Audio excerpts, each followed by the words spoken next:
ជំរាបសួរនិងសួស្តីទៅដល់បងប្អូនទាំងអស់គ្នា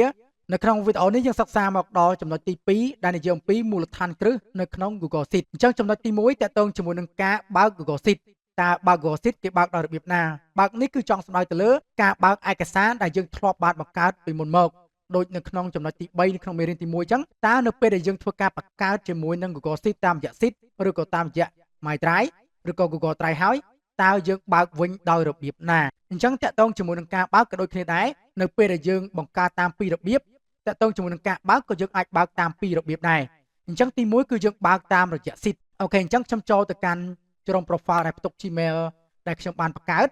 ហើយបន្តទៀតខ្ញុំធ្វើការបង្កើតជាមួយនឹង Google Sheet សិនហើយខ្ញុំនឹងបង្ហាញបងប្អូនទាំងអស់គ្នាតាក់ទងជាមួយនឹងការបើកវិញអញ្ចឹងជាដំបូងគឺបងប្អូនចូលមកកាន់កន្លែងត្រី9នេះចុចនៅកន្លែងហ្នឹង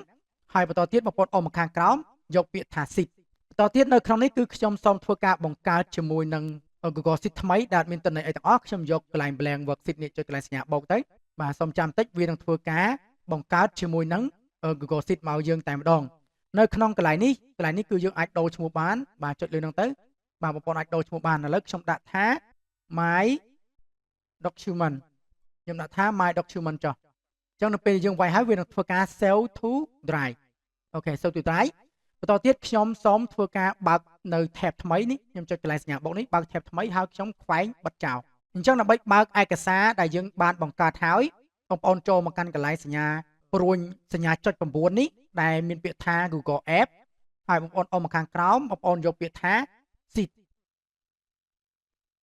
អូខេអញ្ចឹងនៅក្នុងគឺបងប្អូនកលេចមើលខាងក្រោមនេះបាទអញ្ចឹងខាងក្រោមនេះគឺវានឹងបង្ហាញតាក់ទងជាមួយនឹងឯកសារដែលយើងធ្លាប់បានបង្កើតនៅក្នុងថ្ងៃណាអញ្ចឹងទៅ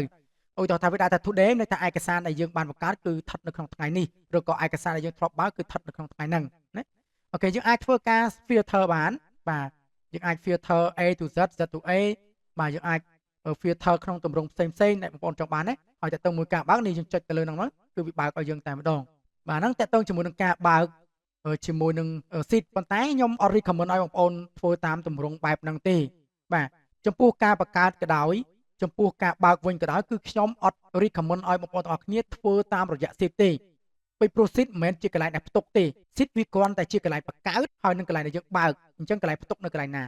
កន្លែងផ្ទុកគឺផ្ទុកនៅក្នុង Google Drive អញ្ចឹងឧទាហរណ៍បងប្អូនបង្កើត My Drive នៅក្នុង Sheet អញ្ចឹងតែធៀបពិតតន័យសួរថាវារក្សាទុកនៅកន្លែងណាគឺវារក្សាទុកនៅក្នុង Google Drive ទេឥឡូវយើងចុចកន្លែងត្រី9នេះឬក៏ចំណុច9នេះហើយចូលមកកាន់កន្លែង Drive នេះហើយបងប្អូនចូលកាន់កន្លែង My Drive កន្លែងដែលផ្ទុកនេះផ្ទុកតន័យអូខេសូមចាំតិចបងប្អូនឃើញ My Document ណាអញ្ចឹងរាល់ពេលដែលបងប្អូនធ្វើការបង្កើតនៅក្នុង Sheet អញ្ចឹងឯកសារហ្នឹងគឺវានឹងរត់ចូលទៅក្នុង My Drive យើងដោយស្វ័យប្រវត្តិតែម្ដងបាទអញ្ចឹងនេះគឺជាទំហំវា1 KB បាទហើយយើងអាចចុចកន្លែងនេះមកបាទកន្លែងត្រី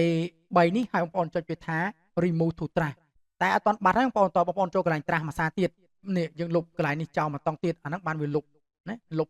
delete forever នេះទៅគឺវាទៅនេះ delete មកអូខេអញ្ចឹងតាក់ទងជាមួយនឹងការដែលយើងបើកនៅក្នុង Google Drive វិញតើយើងបើកនៅក្នុង Google Drive ហ្នឹងគេបើកដោយរបៀបម៉េចនេះចំណុចទី2គឺយើងនឹងនិយាយតាក់ទងជាមួយនឹងការបើកតាមរយៈ Google Drive វិញអញ្ចឹងដូចគ្នាដែរជំហានដំបូងខ្ញុំសូមបិទចោលសិនយើងបើកក្រុម profile យើងមកបន្តមកទៀតបងប្អូនចូលមកកាន់កន្លែងត្រី9នេះឬក៏ចំណុចទី9ចំណុច9នេះបងប្អូនចូលមកកាន់កន្លែង My Drive ឬក៏បងប្អូនចូលមកកាន់ Drive ហើយបន្តមកទៀតដើម្បីបើកឯកសារដែលយើងធ្លាប់បានបង្កើតហ្នឹងបងប្អូនចូលមកកាន់កន្លែង My Drive ហើយបងប្អូនចង់បង្កើតនៅកន្លែងណាបងប្អូនបង្កើតនៅកន្លែងណាបងប្អូនចូលទៅកាន់ folder ហ្នឹងឧទាហរណ៍ខ្ញុំបង្កើតនៅក្នុង folder lesson 1នេះយើងចុចកន្លែង lesson 1មកជួយមកពុកលើហ្នឹងមកបាទនេះគឺជាឯកសារដែលយើងធ្លាប់បង្កើតយើងគ្រាន់តែចុចលើហ្នឹងអូខេវានឹងធ្វើការបើកឲ្យយើងដោយស្វ័យប្រវត្តិតែម្ដងអញ្ចឹងមានន័យថាបើសិនជាបងប្អូនបង្កើតនៅកន្លែងណាគឺបងប្អូនត្រូវបើកនៅកន្លែងហ្នឹងឧទាហរណ៍ខ្ញុំចុចកន្លែង My Drive ហើយខ្ញុំបង្កើតនៅកន្លែងនេះផ្ទាល់តែម្ដងខ្ញុំអត់បង្កើតនៅក្នុង folder lesson ណាមួយទេអញ្ចឹងខ្ញុំคลิกមកខាងស្ដាំខ្ញុំយកពាក្យថា Google Sheet អូខេអញ្ចឹងនៅក្នុងគឺខ្ញុំដូរឈ្មោះខ្ញុំមិនដាក់ឈ្មោះ Untitled Spreadsheet ទេគឺខ្ញុំសូមដូរឈ្មោះកន្លែងនេះនៅកន្លែងនេះខ្ញុំដាក់ថាបាទ select ហ្នឹងចុច backspace មកវាលុបហើយអញ្ចឹងខ្ញុំដាក់ពាក្យថា My Document អូខេតទៅទៀតខ្ញុំបិទចោលខ្ញុំបិទមួយទៀតចោលហើយខ្ញុំបូកថ្មីខ្ញុំបិទចោលទាំងអស់ខ្ញុំទុកតែមួយ tab ដែលទៅទីទេអញ្ចឹងដើម្បីបើកតាក់ទងជាមួយនឹង Google Sheet ដែលយើងបង្កើតមកហ្នឹងយើងចុចកន្លែងសញ្ញាចុច9យកពាក្យថា Drive អញ្ចឹងយើងចូលមកកាន់ My Drive អូខេនេះគឺ My Document ដែលយើងបានបង្កើតមកនេះអញ្ចឹងដើម្បីបើកយើងគ្រាន់តែចុចលើនឹង2ដងទៅបាទវានឹង direct ចូលទៅកាន់ផ្ទាំង Google Sheet ដែលយើងបានបង្កើតតែម្ដងអញ្ចឹងតកតងជាមួយនឹងការបើកឯកសារដែលយើងធ្លាប់បានបង្កើតពីមុនមកគឺយើងបើករបៀបហ្នឹងបើកតាម Sheet ក៏បានបើកតាម My Drive ក៏បានដែរឬក៏ Google Drive ក៏បានដែរអូខេអញ្ចឹងតកតងជាមួយនឹងចំណុចទី1គឺខ្ញុំសូមបង្ហាញបងប្អូនទាំងអស់គ្នាប៉ុណ្ណឹងជួបគ្នានៅវីដេអូក្រោយយើងនឹងសិក្សាតកតងជាមួយនឹងការបញ្ចូលទិន្នន័យនៅក្នុង Google Sheet វិញម្ដង